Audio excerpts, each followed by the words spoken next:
नमस्कार दोस्तों। बुद्धिमान वो है जो औरों की गलती से सीखता है। कम बुद्धिमान वो है जो सिर्फ स्वयं की गलती से सीखता है। और बात करें यदि मूर्ख की, तो मूर्ख कभी गलतियां दोहराता रहता है, उनको पलट कर देखता नहीं है। क्योंकि मूर्ख है, मूर्ख मत बनिए, उस थोड़ा स्टेप अप करिए, उससे आगे चलिए, उससे आगे निकलिए। क्योंकि आपको संसार देखना है। संसार में आकर उनकी गुणवत्ता को पहचानिए, लोगों की परख को पहचानिए, लोगों के तरीके को पहचानिए, लोग करना क्या चाहते हैं, क्यों चाहते हैं, किस लिए चाहते हैं। लोगों की ताकत मत बनिए। बार बार गलती वही होती चली आ रही है। एक गलती पहले हुई, फिर होगी। यदि पहली गलती को ही तुम धराशायी कर दोगे, पहली गलती का तुम उसको पकड़ लोगे या उसको सीख लोगे या उससे कुछ नया बन जाओगे, तो मुझे लग रहा है कि सामने वाला दूसरी गलती नहीं करेगा। शोषण एक बहुत ही दुर्लभ, एक अद्वितीय चीज है। होता नहीं है, अक्सर हम लोग करवाते हैं। आज मैं करवा रहा हूँ, कल आप करवा रहे हो, कल कोई और करवा रहा होता है। सामाजिकता यही है कि यदि किसी के साथ शोषण हो रहा है, तो आप सही और गलत का परिचय दीजिए। आप ये जानिए, आप फाइंड आउट करिए कि है क्या शोषण, है किसके साथ रहा। माँ अहिल्या, देवी माँ अहिल्या क्रांतिकारी एक सोच है, क्रांतिकारी एक विचारधारा है, क्रांतिकारी है जिन्होंने अंग्रेजों के खिलाफ अपनी क्रांतिकारी योजनाओं, विशेषता, विचारधारा एवं अपने पराक्रम से एक नई पहचान बनाई। हिंदू धर्म शास्त्र का दर्जा प्राप्त किया, देवी का दर्जा प्राप्त किया, और बहुत सारे ऐसे कार्य उन्होंने करवाए जिन्हें हम आपके सामने यदि प्रस्तुत करेंगे तो बहुत ही अजीब एवं बहुत ही शोभनीय प्रस्तुत होगा।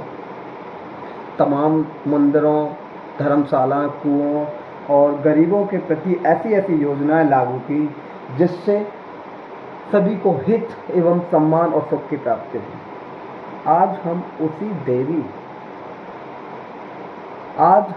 उसी देवी की आलोचना कर रहे हैं या आलोचना करवा रहे हैं। यदि किसी के साथ वो आलोचना कर रहा है, कोई आपराधिक तौर पर देवी अहिल्याबाई होलकर जी के विचारधारा को ठेस पहुंचा रहा है और हम खड़े होकर देख रहे हैं, तो यह हमारी नालायकी है। हम खुद इसके अपराधी हैं, क्योंकि हम ये सह रहे हैं। क्यों सहें भाई, क्यों सहें? क्यों हमारा सम्मान के लायक नहीं है हम? क्या नहीं, हम क्षत्रिय थे, हैं और रहेंगे। किसी को कुछ उखाड़ना है तो उखाड़ ले, ये राहुल धनगर कह रहा है सालों से। क्षत्रिय क्या होता है? क्षत्रिय कुल में जन्म लिया। हमारे वंशज सब क्षत्रिय हैं, जिन्होंने हमेशा, क्षत्रिय वो होता है जो असहाय गरीबों एवं उन व्यक्तियों की सुरक्षा कर सके जिन पर लोग पीड़ित हों या असहाय हों, जिन पर कोई आक्रमण कर रहा हो या जिन्हें कोई सता रहा हो, जोर जुल्म कर रहा हो, उन लोगों का यदि आप शोषण करने से रोक रहे हैं या उन्हें बचाने की कोशिश कर रहे हैं, तो आप एक क्षत्रिय हैं।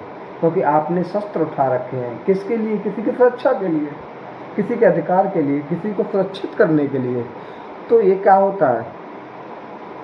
आप खुद के साथ नहीं खड़े हो, आप सब समाज के साथ खड़े हो, सभी लोगों के, एक मानवता के साथ खड़े हो, एक संगठन के साथ खड़े, एक यूनिटी, एक सबसे बड़ी बात सच्चाई के साथ खड़े हो। और सच्चाई के साथ जब जब जो व्यक्ति खड़ा होता है वो कभी मुर्दार नहीं होता, वह इतिहास में गवाह होता है, उसका इतिहास में परचम होता है, इतिहास में एक पहचान होती है। जैसे पहचान देवी अहिल्याबाई होलकर की, सम्राट चंद्रगुप्त मौर्य की,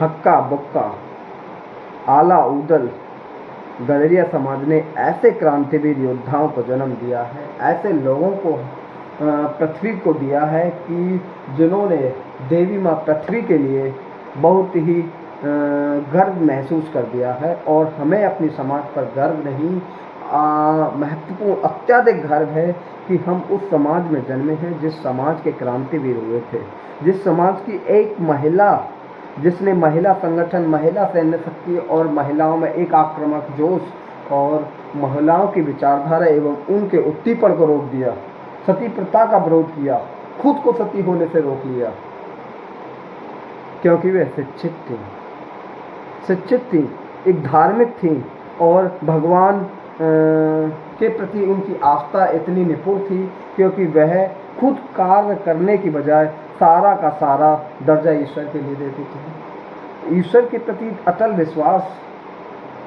कायम किसी एक साधारण व्यक्ति में नहीं हो सकता। उन्होंने जितनी लड़ाइयाँ लड़ी, जितने कार्य किए, उनके इतिहास की विचारधारा को आप जाकर तो देखिए। आप अहंकार को दूर करके उनको समझने की कोशिश कीजिए। मुझे नहीं लगता कि आपको कुछ समझाने की जरूरत पड़ेगी। देवी माँ अहिल्या वह शक्तिशाली नारी है जो पृथ्वी पर साधारण तरीके से कुछ भी हो ही नहीं सकता। यह बात हम अपने चैलेंज से कह सकते हैं। देवी माँ बहुत ही विचाराधीन है। उनके प्रति जितनी उनकी तारीफ की जाए, जितनी उनके कार्यों की चर्चा की जाए, जितना उन्हें राजकीय सम्मान दिया जाए, उन्हें संगठन का सम्मान दिया जाए, उनके नाम से संगठन चलाए जाए, राजनीतिक पार्टियां चलाई जाएं या नई नई योजना चलाई जाए, उतने ही कम पड़ जाएंगी, क्योंकि उन्होंने एक विशेषता को, एक विचारधारा को जन्म दिया है। और विशेषता, विचारधारा कोई साधारण नहीं होती। आज के युग में हम सब उसी माध्यम से जी रहे हैं। विचारधारा हमारे लिए ही नहीं, हर एक जन जन के लिए महत्वपूर्ण है। विशेषता हर एक व्यक्ति के लिए महत्वपूर्ण है। विशेषता और विचारधारा की जननी माँ अहिल्याबाई जी के चरणों में हम सत नमन एवं बंधन प्रस्तुत करते हैं। देवी माँ अहिल्या एक शक्तिशाली हिंदू धर्म शास्त्र थी, जिन्होंने अंग्रेजों के प्रति क्रांतिकारी रवैये के साथ खड़ी रही और बहुत कुछ बलिदान कर दिया। आज हम उस देवी के अपमान कभी नहीं सहेंगे, ना ही सोच सकेंगे। यदि जो कोई अपमान करेगा या उन पर उंगली उठाएगा, हम उंगली को तो छोड़ो, उसकी गर्दन तक को उड़ाने की नौबत आ जाए तो हम पीछे नहीं हटेंगे, क्योंकि महापुरुषों के अलावा हमारे पास कुछ भी नहीं है। यदि हम हैं तो अपने महापुरुषों की बदौलत, हमारी यदि पहचान है तो हमारे महापुरुषों की बदौलत। यदि हमारे महापुरुषों का सम्मान नहीं है तो हमारा जीने का कोई फायदा नहीं है। जय माँ अहिल्या, जय मल्हार। दोस्तों, मैं आप सभी के सामने एक विनती और एक आग्रह करना चाहूँगा कि समाज में बहुत सारे राजनीतिक संगठन, राजनीतिक पार्टियां एवं बहुत सारे छोटे छोटे दल हमारे समाज में वर्तमान में प्रचलित हैं। कुछ संगठन धरातल पर मिलकर कार्य कर रहे हैं, कुछ संगठन जो हैं हमारे सोशल मीडिया के माध्यम से प्रचलित हैं, जो एक विचारधारा को खंडन करते हैं। जी हाँ दोस्तों, जो एक समूह को, एक मैनेजमेंट को, एक विचारधारा को यदि कंट्रोल करना है तो हमें सब लोगों को एक दूसरे को सपोर्ट करना होगा। जब हम एक दूसरे को सपोर्ट करते हैं तो वहाँ एक यूनिटी का जन्म होता है, और एक यूनिटी का जन्म होता है तो बहुत सारे लोग उसमें सम्मिलित होते हैं, एक समूह बन जाता है और कोई भी समूह कमज़ोर नहीं होता है। चाहे वह किसी समाज, किसी स्थिति, किसी एज या किसी भी मेल फीमेल या किसी भी तरीके से समूह बना दिया गया हो, कुछ लोग उस समूह में जुड़े हुए हों, कुछ यूनिटी में, तो वह एक शक्तिशाली और विशेष शक्तिशाली एवं अपने जीत की ओर पहुंचने वाली बहुत ही विचारणीय प्रक्रिया है।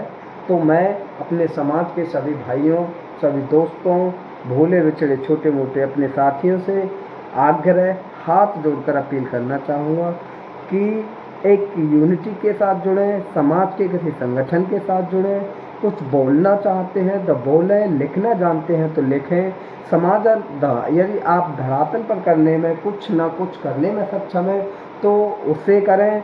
यदि किसी को सलाह देने में सक्षम है तो सलाह दें, किसी को ज्ञान देने के सक्षम है तो ज्ञान दें, किसी को शिक्षा देने के लिए सक्षम है तो शिक्षा दें, किसी को समझाने के लिए सक्षम है तो समझाइए, किसी को रोज़गार देने के लिए सक्षम है तो रोज़गार दीजिए, लेकिन दीजिए, खाली मत बैठिए, क्योंकि समाज हम सबको आगे बढ़ाकर आगे ले जाएगा।